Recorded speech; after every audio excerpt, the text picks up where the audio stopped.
How have you been, man? How's summer been stacking up for you? It's been a weird time, to say the least. It's been pretty good. I got engaged in May. I between wedding planning and some schoolwork, it's been a little here or there. You know, you see COVID everywhere. You see people refusing to follow the simple task of wearing a mask. You see protests everywhere. And there are obviously protests, not full-on riots. Riots are just violence with no particular motive. But yeah, it's been exciting. What about you? Well, a whole lot of lack of routine, I would say. There are some exciting things that might be popping up here in the future with getting my own apartment, and then next month school starts for both of us. Yep. Going back to Simpson. It's you graduate in December. Yep. I graduate next May, so we're both pretty much on the latter end of our college career, which is just crazy because, I mean, you're 26. Yeah. So it's probably been a long, confusing, winding road for you to get here. I'm 23. I took some time off, so I didn't know I was going to come back to Simpson.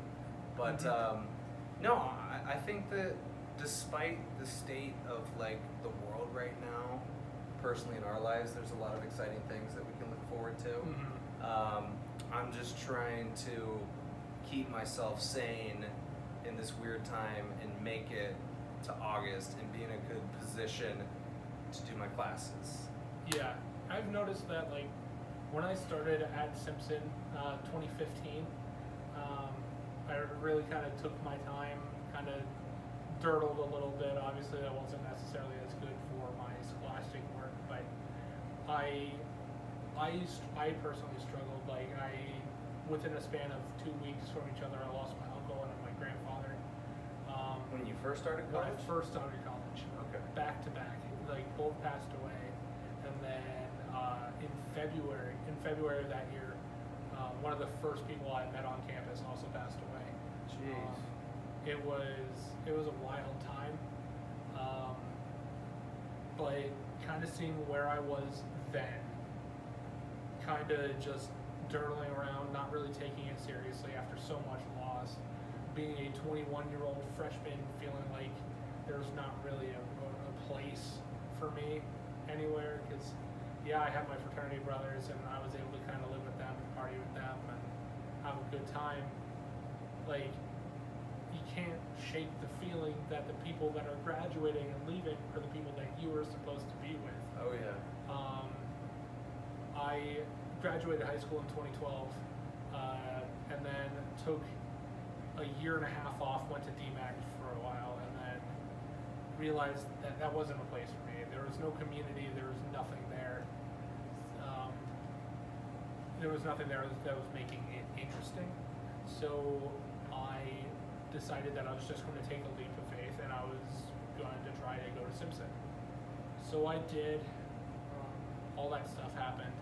Sophomore year, I ended up taking kind of a mental health financial break in the fall. I came back in the spring, had one of my best semesters I've ever had. Came back with a 3.8 semester GPA after failing a class my first year. Just everything was just rocky. Yeah. And then kind of seeing where I'm at now, you know. Everything has kind of gotten better. It's been weird with COVID and being kicked off campus, and you know, we're still uncertain what the future is going to be like going into our last two semesters. But just kind of seeing the difference of the person I was then to the person I am now, substantial growth. I definitely could not have been here without the people that I've met. The community that is here on campus, and a support system at home, and it's wild to think about. Yeah. Well, and that's quite amazing that you can look back at your time, like your progression, and assess things and how they've gone, and how important a break can be, like a mental health break. Like I think everybody should take a gap year at some point. You know, a lot of what our society is driven on is like production and hustling and having a full-time job and being, well, you know, I don't know how people make it work with a full-time job and going to school, but even It's people not easy. are, I mean, being a student is like a full-time job. And then Yeah. outside of that, some of them are athletes, and then they may have a job, a work-study job, those things. And so to have time off to just work on yourself and be away from all those obligations is kind of freeing in a way. And I mean, not to say that you're not doing nothing, like you're probably Mhm. working during that time, Yep. but just to be able to collect yourself, because I think a lot of people in college run themselves dry if they don't take time to sit and reflect. And we were talking about that earlier, like it's Yep. really hard for me and you to sit and reflect. So it's Yeah. good that you have that insight about yourself and like how far you've come. Yeah, and schools won't tell you that. They won't tell you that it's good for you to take a break. Because that's money that they're missing out on you not coming right away. Right. They won't tell you that it's good, but it's always good to kind of sit and center yourself first, realize what you want to do, and shoot for it. You don't, because otherwise, what you kind of do, and what happened to me especially, is when you get here, you don't know what you're expecting. You just kind of shoot at something that you're even slightly interested in, and then basically waste a semester going in one direction when, in reality, you should have been going a different one. I ended up, came here with the intent. I came to Simpson with the intent that I was going to study computer science. That didn't work. I didn't understand a lick of what was happening. I went to elementary education. I enjoyed that while I was in the elementary classes. I thoroughly enjoyed the people that I met in the program. And then it just, at some point, it wasn't right for me. It wasn't what I wanted. If I actually would have taken the time and evaluated everything that happened before I just went and barreled my way through Simpson, I would have found my way into sports communication significantly earlier. I would have, actually taken the classes that would have helped me out a lot.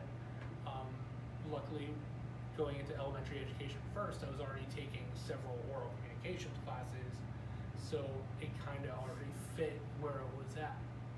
And now I'm at a position where I'm learning everything I need to be to try to go into radio. That's where I want to go after. That's my next step. That's what I'm shooting for. And yeah, I think it's important for somebody to sit down and analyze what they are good at, where their weaknesses currently are, and how, where they are currently at mentally. You have to realize those three things before you can make a change. Oh yeah. And I think you can hardly do that in a semester. You can hardly do that in a year. But just taking some time and actually analyzing yourself for a semester or for a year is better than just, showing up, barreling your way through 2-3 years at a college and then realize halfway through you don't want to do that. You don't want to be in the field that you're currently at and then feel like you just wasted 3 years. Yeah. Well, and that's something that people should hear about. I mean, especially, for mental health threats and whatnot. Like, a lot of that stuff can creep up if not identified, And there is a lot of people that don't ever take the time to notice what's actually going on. And anything like anxiety or depression, it's almost like a bite from a snake. Like, you kind of feel it at your ankle. You're like, you kind of shrug it off and you're like, that wasn't anything. But meanwhile, that snake has now wrapped itself around your ankle. You're still kind of like, man, I'm not going to pay attention to that stuff. And then when depression comes over you and anxiety, which I think they're different, but at the same time they're comorbid with each other. Like, anxiety can facilitate depression, but a lot of that times is all these things that you decided not to look at, and then all of a sudden it comes rushing over you. But I wish society would talk about that more. Like, there's a lot of power to thought, and just taking time away is what is the matter with one semester, which is such a short span of your lifetime compared to the rest of your life? So if you take that time off and figure out some things that you want to do, I mean, you could say that's not a setback. that is shit that is going to propel you into the future. Oh yeah, just like a slingshot. Yeah. You know, sometimes you had to take a few steps back to be able to launch yourself even further where you would have normally have gone. I definitely realized that I was not ready for where I was mentally in high school. I was not ready for college. When I first took my steps on Simpson campus, I even realized even then, I don't think I was ready. And being able to kind of, realize that I needed to readjust and realign myself before, taking that next step and coming back and, hitting the ground running again. I needed to, just focus on myself for a little bit. I became a full-time worker at the place I was working at the time. And I, had some time where I was working, I was analyzing, this is some of my weak points. I'm not an overall great communicator, but I thoroughly enjoy having conversation with people. I can make friends pretty easily. I can do all this, do all that. But here's where I'm bad at. This is what I'm bad at. I'm bad at controlling my own mental health. I'm bad at recognizing the signs that things are going bad. I'm also bad at realizing that things are going bad and how to stop myself from letting it get too far. So once I realized that those were my weaknesses, I was able to kind of, realize the best approach on fixing them. I didn't go see help. I don't like therapy. Therapy's just not for me. I understand it for other people.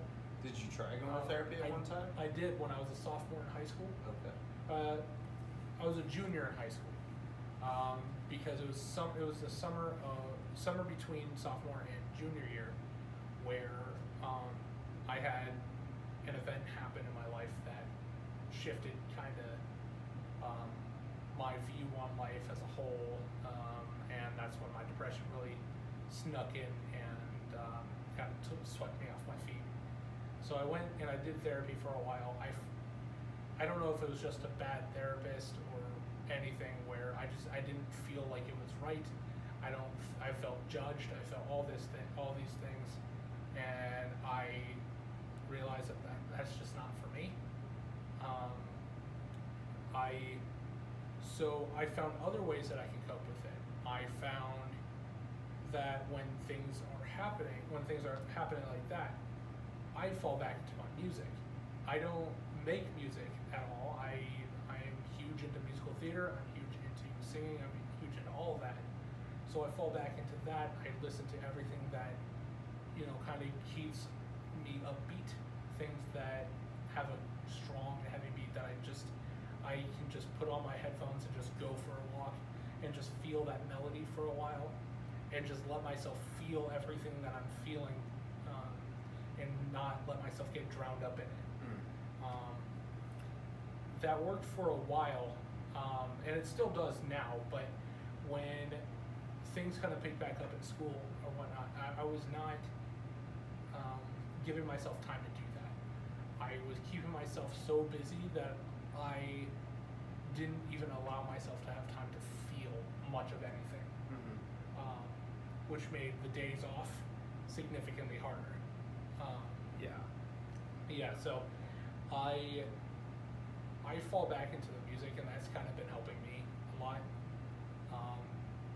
But that's kind of how I kind of fixed that one weakness, and I realized I needed to plan better. I needed to do all these things significantly better, and I just took it one step at a time.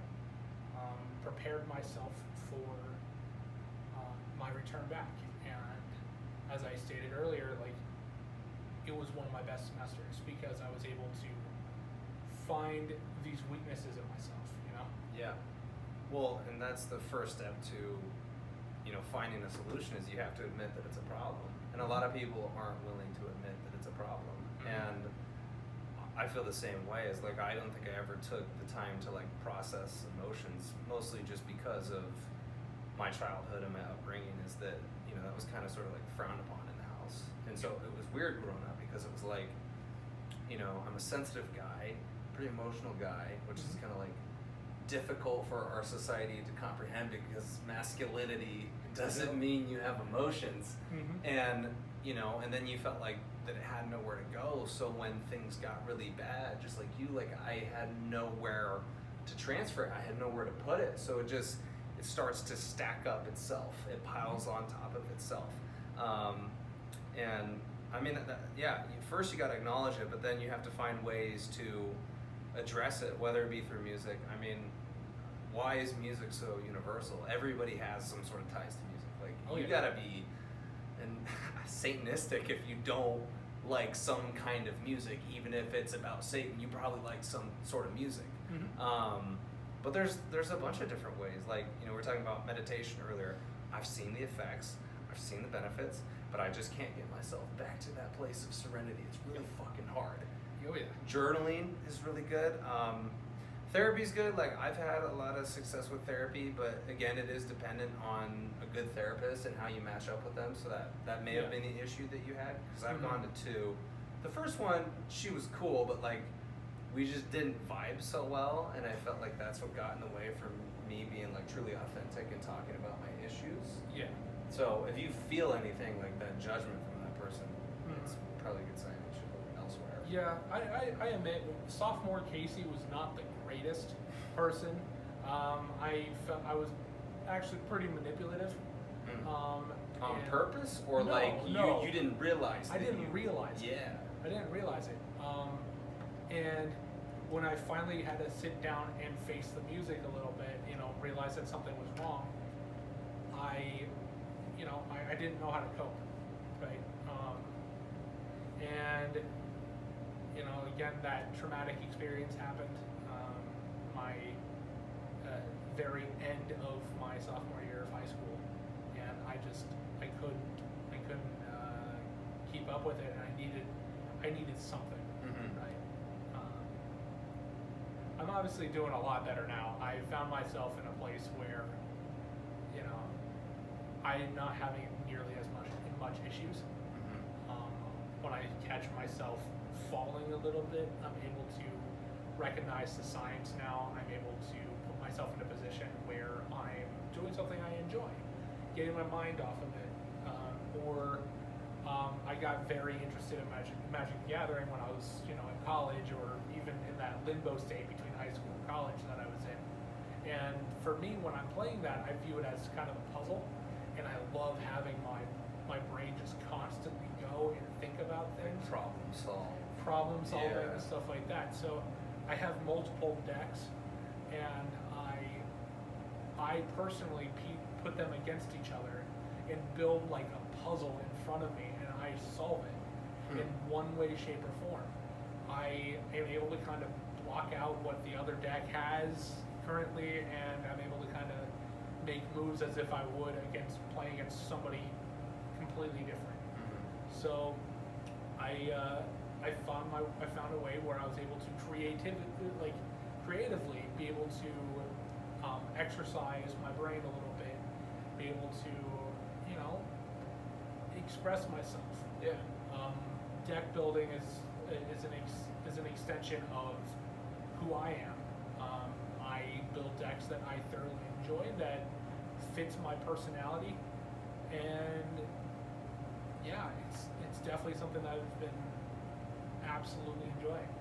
Yeah, I think that's why it's important to find hobbies and to also do things that you're not good at in the beginning, because you learn along the way how to get better. It's like a craft. We were talking about the podcast. Like, you could come into a podcast and understand that you're probably going to be good at it. Like, you and I are like good at talking to people. Yeah. But at the same time, it is a craft. It's a job. It's kind of hard to manage, especially if you have anxiety and like talking to people. And the camera, I mean, anybody that I've brought on here that's never done a podcast, and even myself still doing podcasts, I still get that like that anxious pit a little bit, and you almost sometimes you can psych yourself out easily. But it's so much fun to do it because not only is it like the human interaction put on display, but it's truly gratifying to see progress along with this thing, you know. Yeah. And that's it's all about. I guess this is probably a way that I kind of distract myself from those patterns. And like you said, it's gotten better to the point where you realize it now, and you're not so much self-inflicting the pain or the discomfort, because that's a huge part of anxiety and depression is sabotage. Like you sabotage yourself. Yep. And if you're not able to recognize what's going on, and sometimes that's all you need is a distraction, because you'll get in those loops of thought, and then just put on a game or do the magic card deck or whatever, and then you're instantly taken away from that thing that you were thinking about so hard, and you're like, man, if I could just keep this up. Like, it sounds bad in a way because we were saying distractions earlier, but like outlets. Yeah. Like immerse yourself in something Yeah, and lose the concept of time. Yeah, It's important. I definitely think that there's a difference between distractions as an outlet. Yeah. A distraction is more like you watch TV and you're focusing on what you're watching because you're distracted from the problem. However, doing something like magic for me, that's an outlet because I'm able to do something with it. I'm able to kind of experience what I'm feeling and then translate that into something that I'm building at the time. Or I can turn it into just a different craft that I'm working on.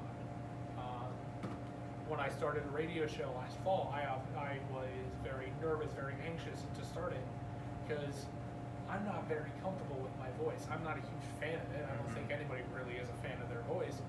But but I was able to take like my fear and my nervousness, and the very first episode that we had, I was able to turn it into use that as an outlet to express the excitement that was actually brewing. Yeah. Beneath all of it, I had a friend, my fraternity brother was across from me. We were both extremely anxious to start. As soon as we went live, we just looked at each other and we realized that it was basically just us talking to each other. Yeah. And we were just having a nice little conversation.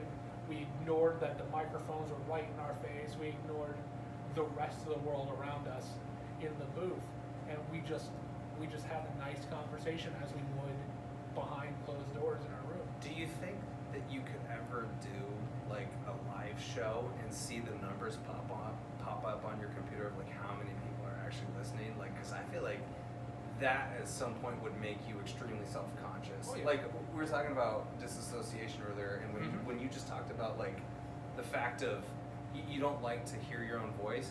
Did you ever try talking to people in those moments when you were experiencing that, and like your voice almost sounds like a fucking megaphone? Yep. And you're talking, but the way that it's coming out and you're hearing yourself like replayed, you're like, does that even make sense?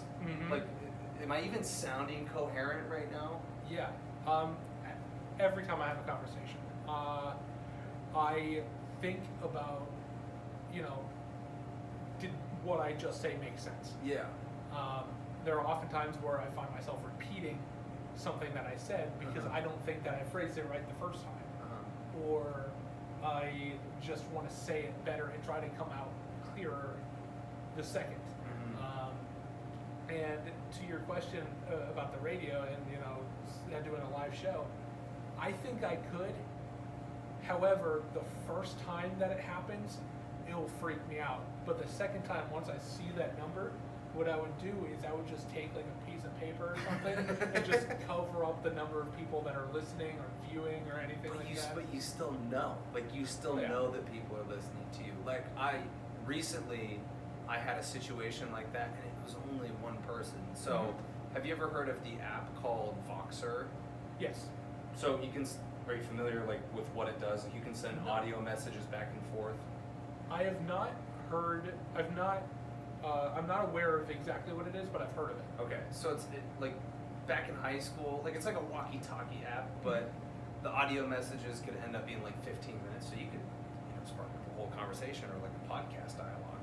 So me and my friend Dakota, we have been sending Voxes back and forth to each other for, I don't know, probably 2 or 3 years. And like a few weeks ago, I sent him one, and he so just like a text, like if you send a text and it says that the other person read your message, and then they start typing or whatever, you can see the dots. Mm-hmm. So if you send it, like you're talking, you have to hold on to the button.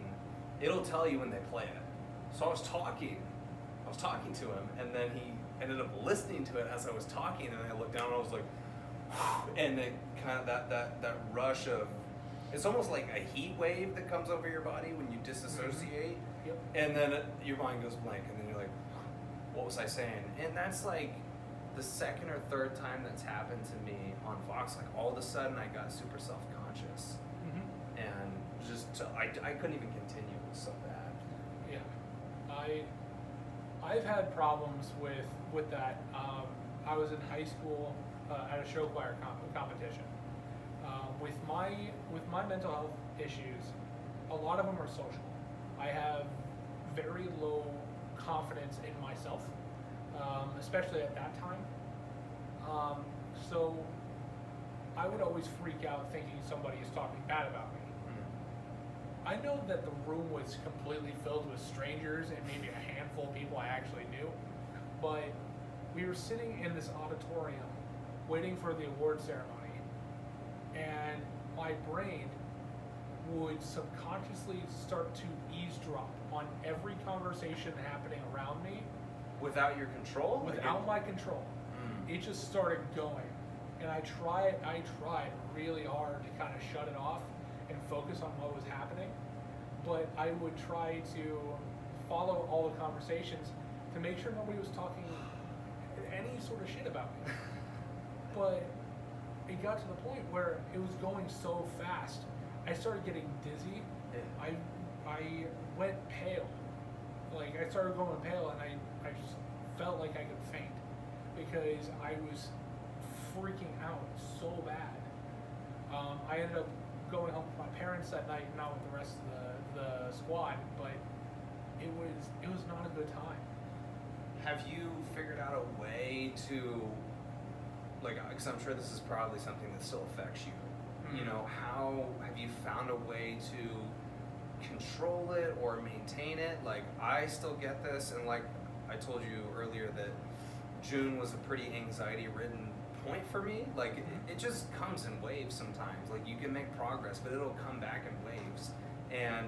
But it is frustrating to experience it again, because if you have it once and then you end up having it the next week and then the next week, and it keeps popping up in conversations, you start to build a fear around it, and then you're worried that this shit, like this anxiety, is never going to go away. Yeah. And then it just keeps living. Like, it keeps feeding off of those thoughts. It's like more nutrition for anxiety every time you worry. Yeah. It's this worm that just keeps getting bigger. Mm-hmm. But have you learned, or is there like a technique for you? Like, sometimes I can control it, and sometimes I got no fucking control. I just let it go. A lot of the times that I feel like I can't control it, I remove myself from the situation. I just, especially at like amusement parks or something where it happens and it gets really bad, I just walk away from where I'm currently at. I maybe go to the restroom or something where I can kind of isolate myself for a little bit. But for most of the time, I have it relatively under control, where I shift.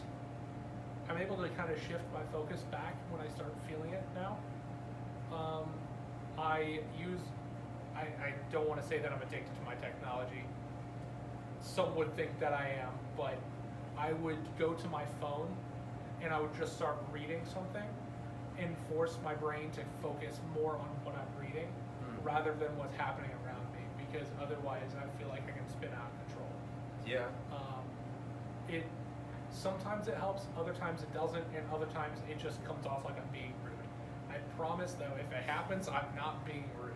Well, and so, like, I guess it depends on the situation that you're in, because a lot of times it happens for me in conversations, and if that was the case and I started just walking away from it, it'll happen mid-conversation. So if I walked away in the middle of the conversation, somebody would be like, okay, Yeah. why'd you do that? And No. again, it comes down to, like, if you have experienced it or not. Like, I think that there are a lot of people that have experienced anxiety on a very basic level. Like, we all get anxious, but, you know, I wouldn't say it's rare. I would actually say I've actually talked to a lot of people that have had these same instances that you get to a point with anxiety, depending on how bad it is and how much it affects you, that life, like reality, does not feel real.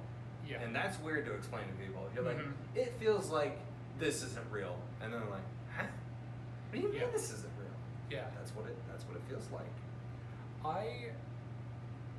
I will admit that for a while, if I feel like I can't control it, I am a little bit snippier with people. I have a hard time controlling kind of like how my voice comes across. I get slightly more aggressive, not with people, but with objects.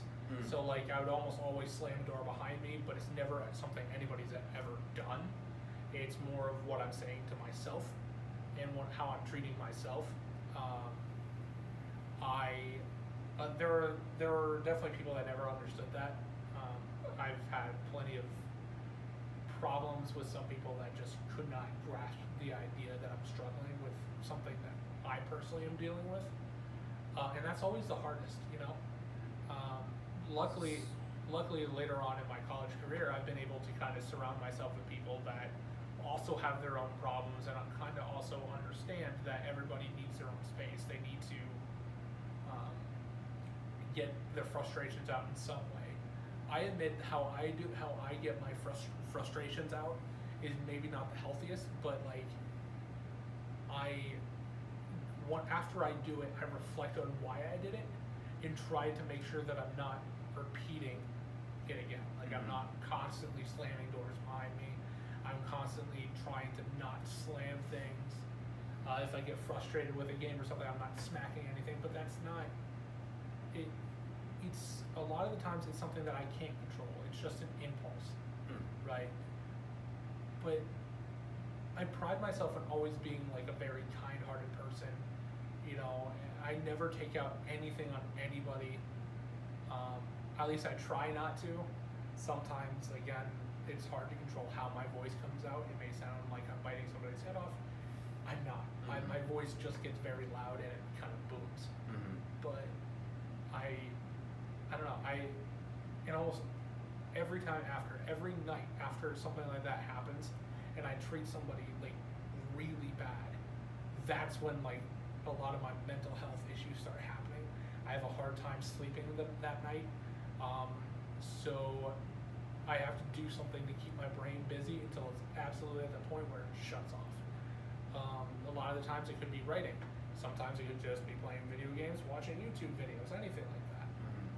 Again, not healthy outlets, but sometimes you need that though. Yeah. I mean, like, in some of my worst disassociation episodes, that's what I had to do, was put that on to have my brain not be so all over the place. Yeah.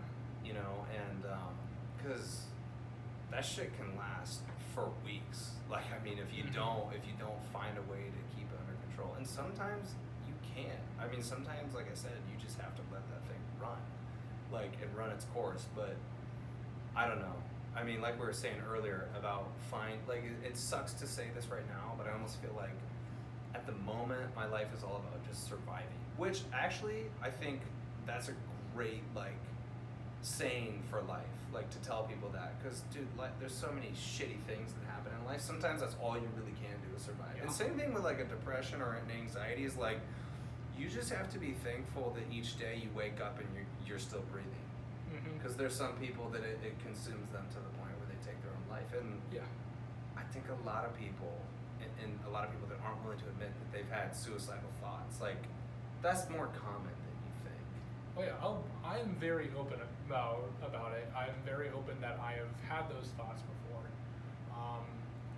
I had a tradition in my fraternity where every time that we had what we call stump night, that's kind of our story time, pretty much. I'm pretty open about my own mental health issues, anything that I've been dealing with at the time, and normally that's when that comes out.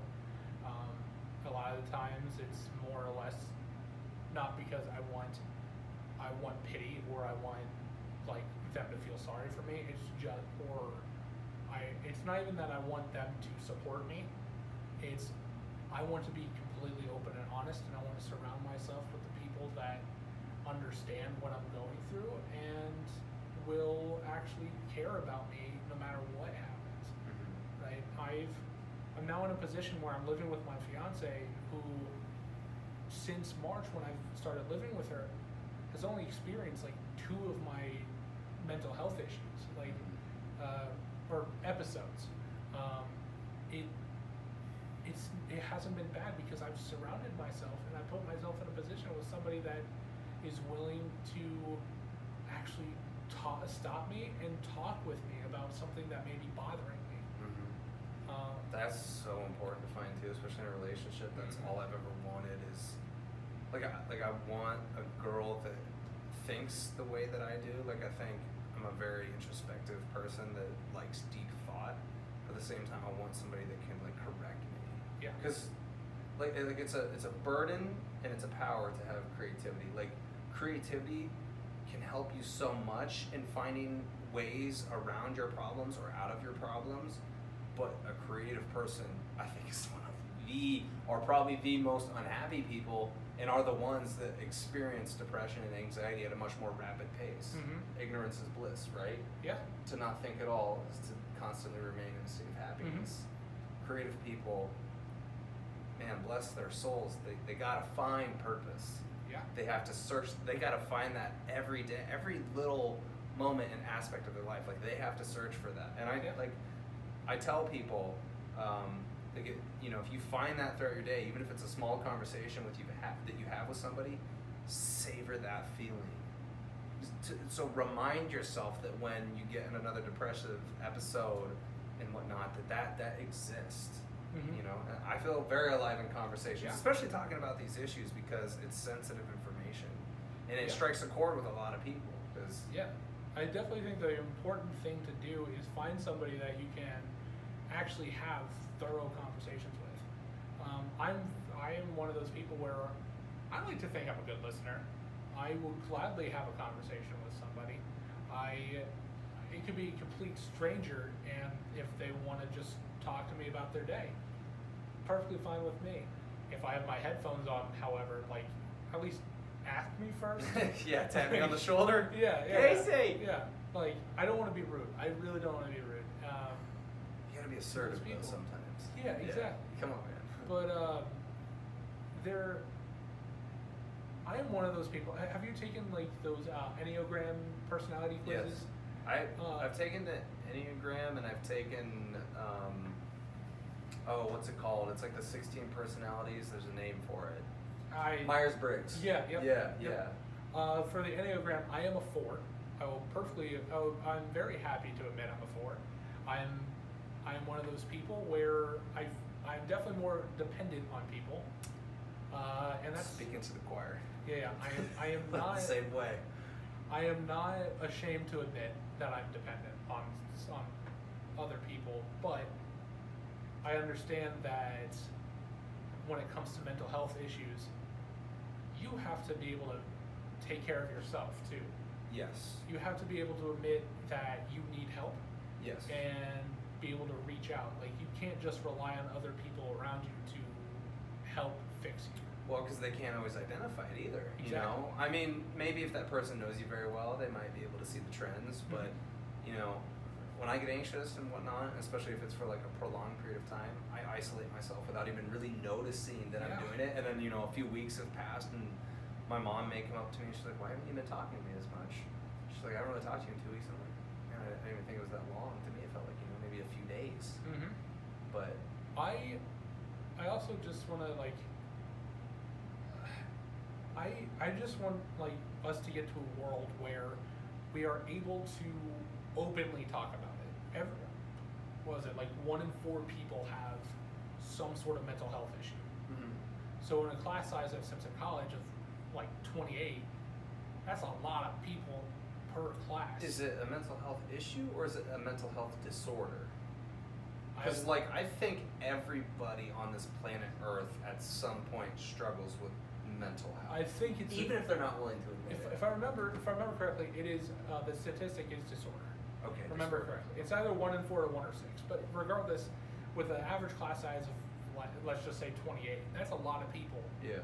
It's a lot of people in your class that are suffering from something. I'm pretty sure I heard some statistic, and I could be wrong. I don't remember where I got it from, who I heard it from, but like, I'm pretty sure like it's like 80 or 90% of the students on Simpson campus are seeing a therapist or were on some form of like antidepressant or anti-anxiety medication. I can't remember where I heard that from, but I'm sure that there's some validity to that, not only here, but across the U.S. and campuses. I remember I gave a speech in one of my classes where over mental health issues, mental health disorders, and depression and all that stuff. That's what my speech was about, because it was more of a call to action that we need to be able to talk about this.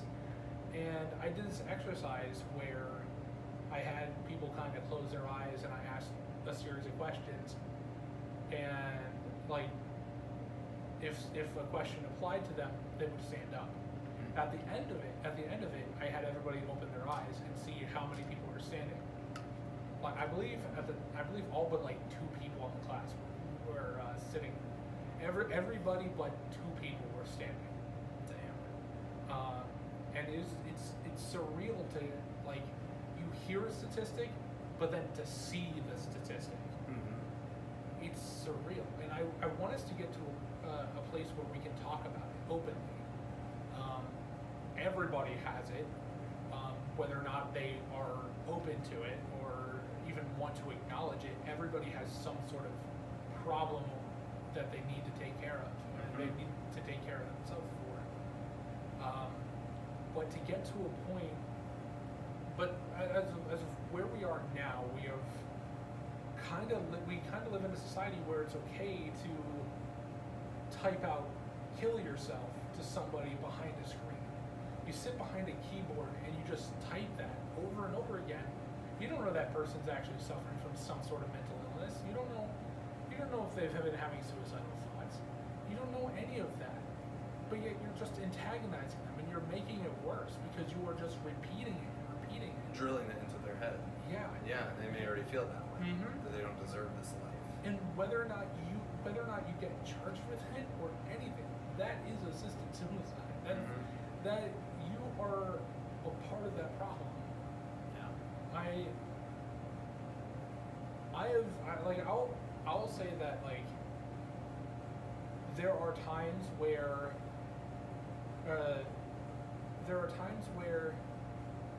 I may have not been the nicest person to someone, but I would never, ever sit behind a computer and type out "kill yourself" to someone.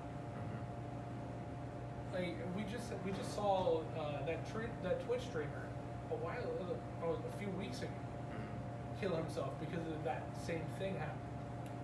Yeah. You see Laura Bailey, the actress, she got messages because of one of her performances in The Last of Us 2. People were threatening her, saying that they were going to find out where she lived and kill her, or kill her kid, or hope that she got cancer.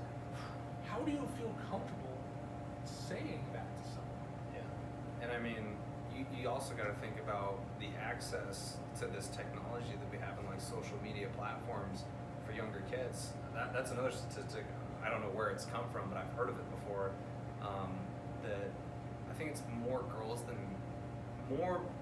than boys, but younger teenage area. Like suicides have exponentially just shot up the charts ever since we got these damn phones. One of the ways that girls attack other girls is by harming their reputation. So that's a perfect place to do it on social media. Yeah. Guys, I think we're a little bit more brute in the way that we attack each other. It's like if we have a problem, we're just gonna try and fight each other. I was never like that, like growing up. But I think generally guys are a little bit more centered that way. But still, being on that can create those issues or hype them up. I mean, if you start your day instantly scrolling along Facebook, and you may be unhappy, you may not be satisfied with where your life is, and you see this person is drinking like a healthy kale smoothie, shake, and you just had like 3 donuts, you're gonna fucking rip yourself apart. And then, oh, maybe you don't have many friends, you're already kind of feeling lonely, don't have a relationship, you see all these happy couples on your timeline. It's, if you don't use it in the correct way, it can be detrimental. Yeah. And I feel for that Twitch streamer and these other people, because and like it's not just like, and I think one misconception that a lot of people have is that, you know, men can't feel this, men can't express it, because when we're growing up, we're taught, you know, not to cry. We're taught, you know, we can't really showcase our emotions. oh well, We can't do good. we can't do any of this. However, if you look at statistics, men suffer so much stuff and bottle it in until they eventually just Explode. They either kill themselves or they lash out at people. Yeah. And, you know, mix that with all the men that actually do get sexually assaulted, all that, and, you know, then they can't go to someone because they can't express their feelings, and it leads to even more cases. Even like emotional abuse, like that is such a, and not to take anything away from like physical abuse, but like emotional abuse, that's something that I learned about through one of my relationships, and I didn't even realize it was a thing. Like you said, like growing up, like I really had nowhere to put that, so I just took it, I just absorbed it in that relationship, just getting constantly beat down by the other person. And the way that I found out about it actually was on YouTube. I was watching a TED Talk of this bigger black guy who had like played football and whatnot. So the perfect example, the perfect embodiment. I mean, that's what they tell you in football. It's like, suck it up, get back out there, you know, no pussies on the field, whatever. And he was getting, you know, pretty much harassed by his wife and shamed for his weight and all these different things. And he was suicidal. And you know, you would just think, like, from the exterior, or at least what society has taught us, like looking ahead, that he's a strong guy, he didn't show any emotions, but those things have nowhere to go, and then they consume you, and especially if you can't tell anybody or you can't talk about it. The prime example is Robin Williams. He's the guy that turned his own emotional pain and turned it into comedy for others to make them happy. Eventually he got to the point in his life where he just couldn't take it anymore. Yeah. And so with everything that we see, because of how men are basically bred growing up to not showcase their emotions, not do all of this. So you see a lot of people just piling up, and then eventually, oh no, what happened? He was so nice, he was so happy all the time. Well, that's because you're not allowing them to even talk about it. Yeah. You're not encouraging them to talk about it. You're not encouraging them to have feelings. Well, and that kind of goes back to our latter point of, you know, finding a community or a set of friends or relationship that encourages that. Because if you stay in the environment that is suppressing you, you may like at some point reach a conclusion and kind of understand like what's going on to you and how, you know, your environment is a huge role as to why like you can't get to where you want to go. But until you break out of it, you're going to keep continuing to make the same mistakes. You're going to keep being scrutinized by that force of whoever it is in your life that is saying that, hey, you can't talk about these things. It's not acceptable. I don't want to hear it. Don't fucking talk about it. Muscle up, buttercup.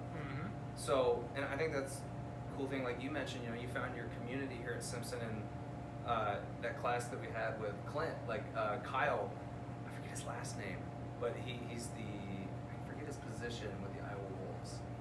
Do you know? Yeah, I know who you're talking about. Yep. That message that he gave to us kind of at the end, saying that like, hey, all you college students, whether you're, you know, a senior, junior, or just starting, find your people that bring the best out of you and help you like change. That's so important, man, to like find that, because that's like half of the battle. Like you still got to put in the work and change, but like seeing that it's a possibility, your subconscious starts to shift. Yeah. It's like, hey, that's reality now. Like those people have done it. I can do that too. Yeah, I lucked out. My grandfather was a member of Lambda Chi at Iowa State, and we have a Lambda Chi chapter here at Simpson. So, and when I was kind of taking that gap between, you know, high school and DMAC, one of my best friends became a member of the Lambda Chi chapter here.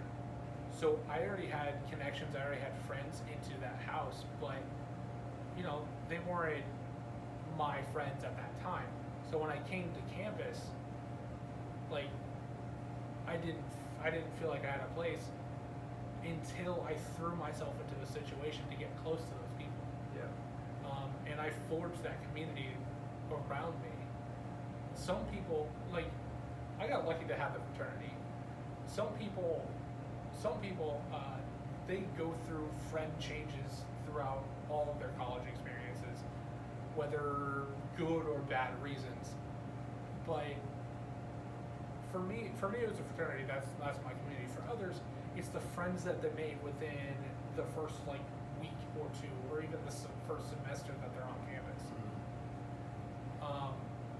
And you find that those friends are some of your best friends that you've ever had.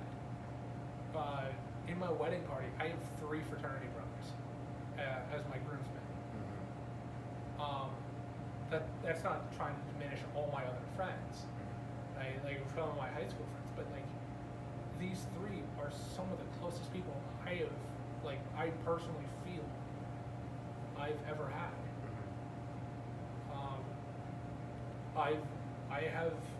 I have best friends, like they're the ones that I've experienced basically all of life with, but like these are the 3 people I can guarantee myself, like these 3 people I know would do anything for me. And those are the type of people I want to surround myself with. Those are like having people in my life where it's almost impossible to pick just 3 groomsmen. And I feel so blessed to have been given that opportunity. And I wish a lot more people like came to college campuses with this idea that they're going to expand themselves, to forge their own path. That's what college should be about. I mean, that is what colleges should sell to kids, is a place to find meaning. I don't think that's what gets communicated often. I've seen a lot of kids in college that lack responsibility. Yep. I know that my first year at Simpson was pretty much that, and then I decided that, you know, the second time around I had to change things up. Like right before COVID happened, I was going to try and join a club on campus and start, you know, meeting more people and trying to develop and seek out those connections. But there are a lot of maybe younger kids. You're 26, so I think that like you have a very different idea and perspective because you have that age and that experience with you. Yep. And And I'm still a little bit older than people that would be in college. Like I'm 23.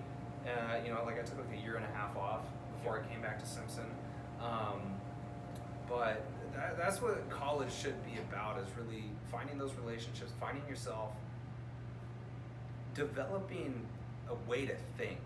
Like that's what I think it should be about. But I think a lot of kids come to college thinking like, oh man, I'm gonna slack off. You know, my parents are paying for this. Yep. Like, there's no responsibility in that. How would you ever take it seriously if your parents are paying, you know, for everything that you're doing? I can't speak for everyone, but I do know one person that's actually really close to me that when they came to campus, they didn't have to worry about student debt. But they filled themselves with 3 majors. So they didn't give themselves enough time to slack off. Right. They were constantly going because they wanted to still be done in 4 years. Yeah. So they just kept going and going and going. They didn't have time to really make as big of a group, but the friends that they did make are some of their best friends. Yeah. And they still talk to them to this day. However, there are so many people that I talk to that are kind of in that boat where a lot of their schools paid off through scholarships, grants, whatever, and they come to college and they shut all of their ideas of having any sort of actual community. Like they won't join clubs, they won't even think about Greek life, they won't do anything like that because all they want to do is just party. Right. And that's a very enticing element of college and a what else would you want to do at that point in your life? You're 20, you don't have a lot of responsibility. Like, yeah, technically you're going to college and you're making your way, but a lot of them probably don't know what they want to do. I didn't know what I wanted to do. I'm still not even sure if sports communication is exactly what I want to do, but it's something that I'm good at. Yeah. And it's something I enjoy connecting with people. And in sports too. Like, I mean, I'm not as passionate about it as I used to be, but I still feel like it's something that I could succeed in. And things change throughout life. Like, I would never expect it to be the only thing that I want to do. I find myself where I love talking sports. I want to go into radio to talk sports. That's what I want. However, if there was ever a point in my life where I feel like I'm currently at my best, it is any time that somebody lets me talk about Greek life. You and I had a conversation in my car earlier where we literally just talked about that.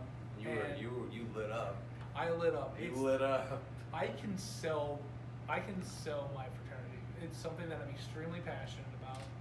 I have met some of the best friends I've ever had there. I have connections throughout the entire United States of people that I've met on campuses. I've done so much philanthropy through the fraternity where I feel good about myself because it's given me a community within a community, right?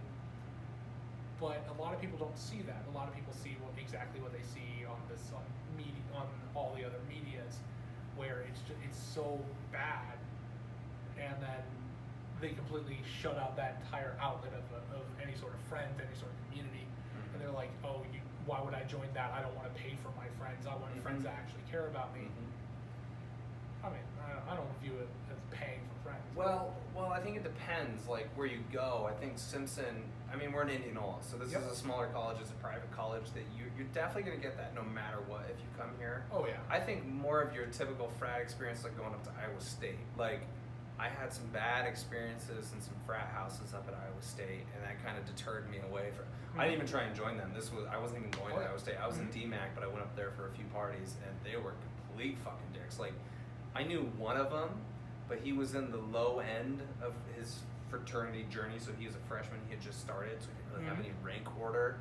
Yeah. And then, so we get in there, and this was during the time that I was like experimenting with some drugs, and it was okay.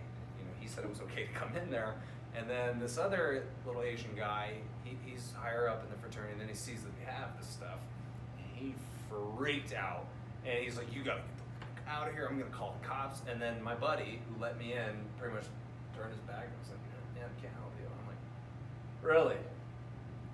So, yeah, but the way that, like, you talk about it, that would actually make me start to consider, you know, because I mean, I truly see, like, I hear that in your voice and from your experience that, you know, you have so much that you've gained from joining that. Yeah, I am the first one to admit that Greek life is not for anyone, like, not for everyone. I admit that, you know, sometimes it can be expensive for a lot of people. But the experience that I have had, I wouldn't change at all. Like, I would go through the same exact stuff if it meant that I got to experience it with my brothers.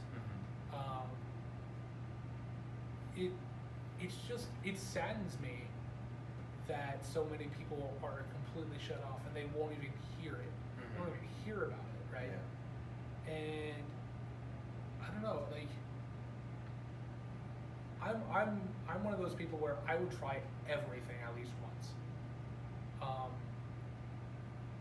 There are, like, at least have a conversation with someone, right?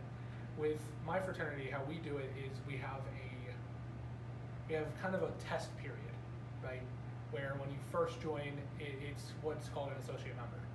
We don't have pledges, so we don't have to worry about somebody feeling inferior. Our associate members are given the same exact rights as everybody else around them, except obviously you can't know the ritual. You're given the same rights, you're given everything else.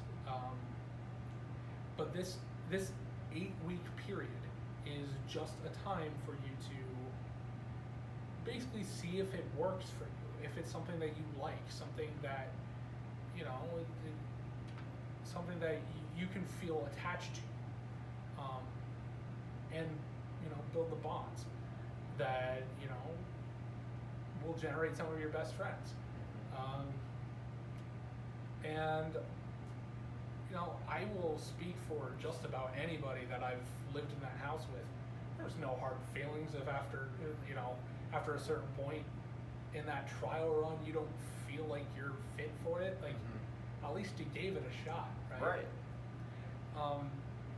And that's all we really ask for, is that you give us a shot. And the comment that I love, and I hear a lot of it, is how Greek life and fraternity life is just paying for your friends. Well, technically it's not inaccurate. It's not the truth. You are paying to be a part of an organization that you will be tied to once you graduate for the rest of your life. And there's a lot of people that struggle with making friends and that are socially awkward. I mean, that's where I would say, like, that might be a great opportunity for you. You have no choice. You're put in front of people, and you're going to meet people, and you're going to learn to change those weird aspects of you that have kind of hindered your friendships or development of new friendships. So it could be a great thing for some people that can't make friends. I have seen some very antisocial people come through that house that after just a semester, they have opened up probably more than they ever have in their life. And now they're out and they are actively like sharing what they love about this organization. And they are actually going out and meeting people. They are willing to talk to people now. Like, they've become extroverts because of it. It's like going from a cocoon to a beautiful butterfly. Yeah, I think a lot. Granted, I think a lot of it has to do with you're coming to a brand new situation on a campus that you're not 100% familiar with.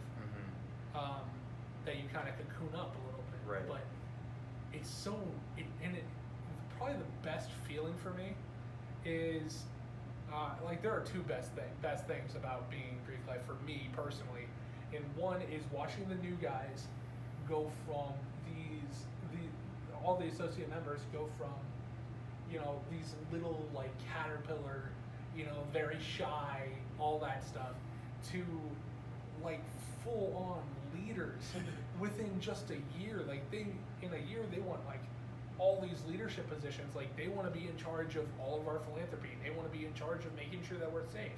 They want to be, some of them, like, I can think of one off the top of my head who is going into a sophomore year that already wants to be our president. Damn. Like, it's so beautiful to watch that experience, watch these people grow, and then seeing me being one of what's called a big brother. Because in that system, like, you are paired with somebody when you first join, and that they are your big brother. Your job as a little brother and their job as a big brother is to make sure that you are there to support each other. You are there to guide them. You are there to just kind of be each other's support system. Even when the house doesn't get you, these two, the little and big, are supposed to be there for each other no matter what. Right? And some of the best feelings in the world is, as a big brother, watching my little like grow up within the fraternity, and actually finding a spot where he's actually happy, and he's able to do everything at college right now without needing me. That makes me feel very good as a big brother. You did your job. I feel like I did my job. Yeah. Well, and then partly just going through that experience, like that brought that out of him. Like, so many people in this life, kind of like going back to what we talked about, they have all this potential, but they go through life not knowing what their potential is. And there's certain things that you could do, like going to college or taking your time off to assess what you want to do in college, or if you want to leave college, and then put yourself where you need to be, and then it opens up. you to this whole different world of possibilities, and you change. You change as a result. I think that's so cool that was your experience, and that's a lot of guys' experiences going through that. I always recommend talking to somebody, not necessarily joining, but just talking to somebody. Have them give them their sales pitch. Like, yeah, people say, oh, Greek life, that's just a cult or whatever. I mean, really, all the brothers are. We're just salesmen for an organization. Some people don't want to talk to car salesmen. Nobody likes talking to a car salesman because all they're can't get out of there. Because you can't get out of it. However, in this situation, like, just sit down with somebody, have them give you their sales pitch on Greek life first. Why Greek life? That should be your first question. You should be asking them, why did they join? The second should be, okay, why this? Why this particular house? What are some of the benefits I can gain from joining Greek life? Things like that. Like, poke and prod. Actually get as much information that you need to make a full decision about it before making a decision. There are some people that, I've seen not join Greek life until their senior year, right? And one of the last things that I see from them is a little bit of regret that they didn't join earlier. Because, well, yeah, it's a lot of work. We have so many philanthropy hours that we have to meet every semester. We have, all these other meetings. We have to make sure that every brother is currently up to date on all the rules and safety guidelines and everything. Like, there's so many meetings and there's so much work behind it. However, the experiences that you make living in the house and going to lunch with these brothers, like, it's priceless, man. Like, it makes everything worth it. I think that's a perfect way to end the podcast. Yeah. Because we're over an hour. But Casey, dude, thanks for coming on. I appreciate it. Oh yeah. It was a great time. Oh yeah. Anytime. Any announcements coming up? I know you're getting married here soon. Yeah, I'm getting married June 12th, 2021. Okay.